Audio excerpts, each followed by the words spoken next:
Muy buenos días. Seguimos meditando en un mensaje duro y difícil esta semana, porque lo que Jesús tiene que decir a la iglesia de Tiatira es una seria advertencia. En el versículo 22 dice: yo arrojo en cama y en gran tribulación a Jezabel y a los que con ella adulteran, si no se arrepienten de las obras de ella, y a sus hijos heriré de muerte. Todas las iglesias sabrán que yo soy el que escudriña la mente y el corazón, y os daré a cada uno según vuestras obras. Son palabras verdaderamente duras para una iglesia y que debieran hacernos temblar en este día. El castigo esta mujer recibiría el apropiado y justo castigo, puesto que ella incitaba a otros creyentes a tenderse en el lecho de los banquetes idolátricos según las costumbres de entonces. Los romanos utilizaban un sitio llamado triclinio, que era un comedor donde se recostaban y celebraban sus banquetes conversando relajadamente, y obviamente también en el lecho, la cama de adulterio. El tema de hoy va acerca de la inmoralidad sexual. Y ya estuvimos viendo ayer todas las consecuencias que esto trae contra Dios, contra nosotros y contra nuestros prójimos. Decimos hoy que el pecado sexual hiere a otro porque viola el compromiso tan necesario para una relación. Nos hiere a nosotros mismos porque con frecuencia trae consigo enfermedades a nuestro cuerpo y también afecta nuestra personalidad. La inmoralidad sexual tiene un tremendo poder para destruir familias, iglesias y comunidades, porque destruye la integridad sobre la cual se basan las instituciones. Dios quiere protegernos y proteger a los demás, por lo tanto, no debemos participar en inmoralidad sexual, aunque nuestra cultura lo acepte y lo normalice. En este sentido, una iglesia con 40 años de existencia ya tenía experiencia en lo que esta mujer había producido y había afectado a esa segunda generación de creyentes que practicaba sus mismos pecados.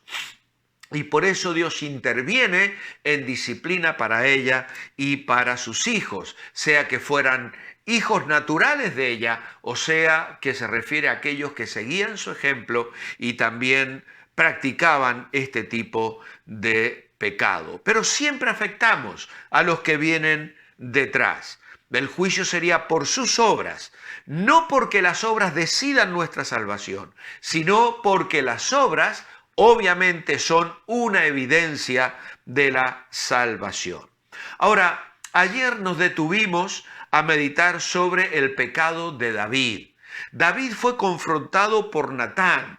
Natán lo hizo con una parábola que tuvo una muy sencilla explicación para David en cuanto a lo que él había hecho con Urías y Betsabé.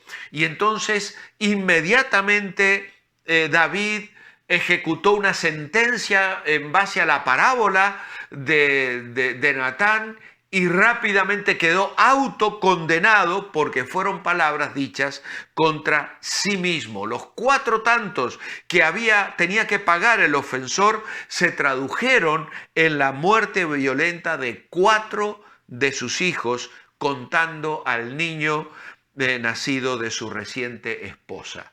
Murió el bebé de Betsabé, murió Amnón, murió Absalón y más tarde moriría también trágicamente Adonías. Así que la forma en que Natán confronta a David es muy parecida a la que años antes lo había hecho Samuel con Saúl. Porque Saúl también se había dejado llevar, no en un pecado sexual, pero sí en un pecado de desobediencia a lo que era la voluntad de Dios para él. Pero la respuesta de Saúl fue completamente diferente a la respuesta de David. Saúl respondió a Natán tratando de tapar el pecado, de disimular el pecado, de que igual Samuel le acompañara para ofrecer sacrificios y el pueblo le aplaudiera. David se postró delante de Dios reconociendo su pecado. Y a pesar de ser el rey que podía haber cegado la vida del profeta Natán, él escribe el Salmo 32, el Salmo 51, el Salmo 6 probablemente, y quizá el Salmo 38. 4 salmos de confesión donde se describe la angustia y el arrepentimiento, porque David había tenido en poco la palabra de Dios. Cada vez que el creyente peca voluntariamente, demuestra tener en poco la palabra de Dios. Esa es la realidad. Recibimos la palabra día tras día tal vez. La leemos, escuchamos devocionales, los domingos nos predican y nos enseñan, pero luego en la semana, en nuestra intimidad, en nuestra soledad, y como hemos dicho ayer, tantos pecados que están a nuestro alcance en lo secreto de nuestra vida. Satanás hoy ha invertido tanto para que el pecado esté a la puerta en nuestras vidas. Pero querido hermano, hermana, cada vez que pecas, aunque absolutamente nadie lo sepa, estás teniendo en poco la palabra de Dios. Luego también damos mal testimonio. El nombre de Dios es blasfemado entre los enemigos, le dice Natán a David. Y el pecado del creyente hace que Dios sea blasfemado. Hay algunas enormes lecciones en la restauración de David. Como hemos dicho, pasó un año aproximadamente entre el pecado y el arrepentimiento. Y para saber lo que atravesó David en ese tiempo, tenemos que ir a los salmos que él leyó. Y podemos ver en el Salmo 31, el Salmo 51, 38, el Salmo 51 y el Salmo 32, las cosas que David experimentó. Algunos de sus expresiones en el Salmo 38, por ejemplo, nada hay sano en mi carne, dice en el verso 3.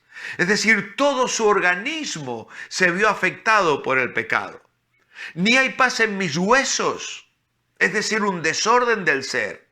La cabeza y el cuerpo estaban cargados, versículos 4 al 7, por ese desasosiego interno. El corazón acongojado, una opresión aplastante. Los ojos oscurecidos, dice el verso 10. Habla de una vida de penumbras. Los oídos pesados, verso 13, no había palabras de consuelo. Los labios silenciosos, versículo 13, no había cómo dar una palabra de aliento a otras personas.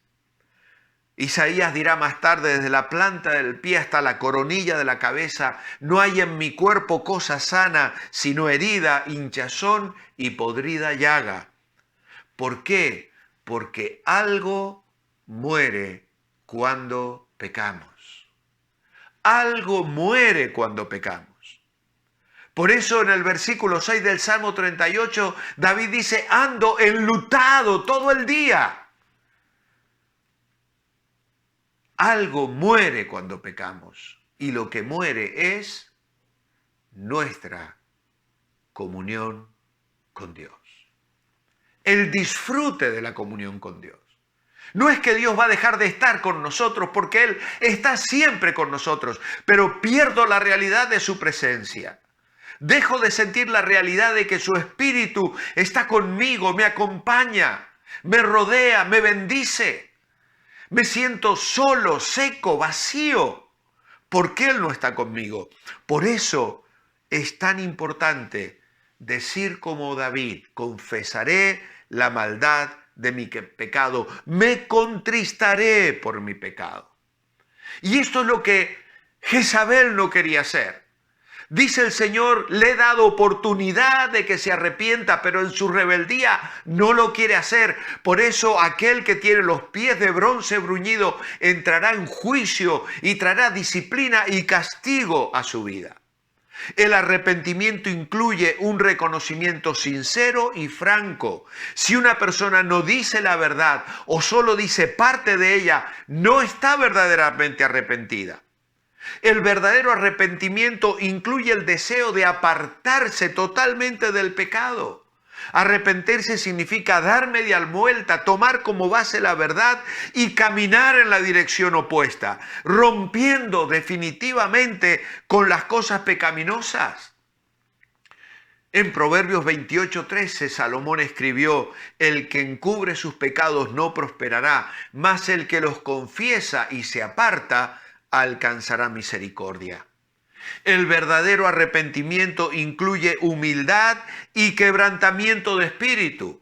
Dice el Salmo 51 y el versículo 17, os lo voy a leer tal cual lo expresa David aquí.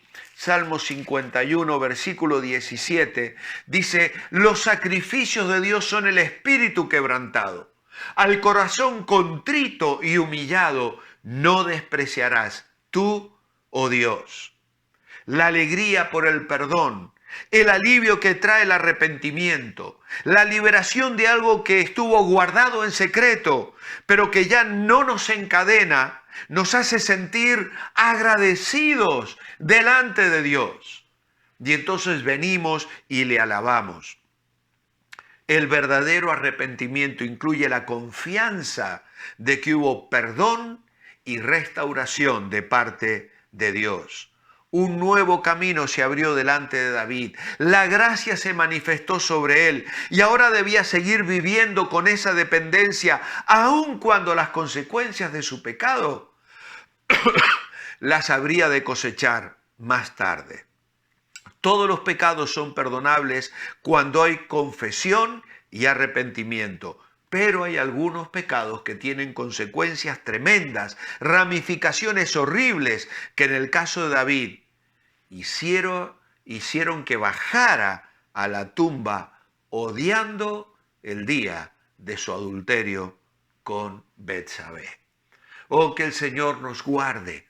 Si hay este tipo de pecado, que no seamos como esta Jezabel, que no quería arrepentirse, que Dios no tenga que entrar en nuestra vida para postrarnos con una enfermedad, que no tenga que hacer daño a aquellos que vienen detrás de nosotros, para que nos autoexaminemos y nos arrepintamos, que haya limpieza, que haya santidad, que haya integridad, que haya dependencia, que haya una vida de pureza que glorifique el nombre del Señor. Y no estemos tomando el nombre del Señor en vano en nuestras vidas. Mi oración escrita esta mañana es: amado Padre, gracias te doy por tu palabra, la cual me advierte, me enseña, me amonesta y me guía a vivir en santidad para tu gloria y para beneficio mío y de los que me rodean. Guárdame y guárdanos de inmoralidad sexual, a mí, a mi familia, a nuestra iglesia, al pueblo de Dios, que vivamos en santidad para resplandecer y glorificar tu nombre. Que así sea. Amén. Que el Señor os bendiga. Os espero mañana para continuar meditando en el mensaje a la iglesia de Tiatira.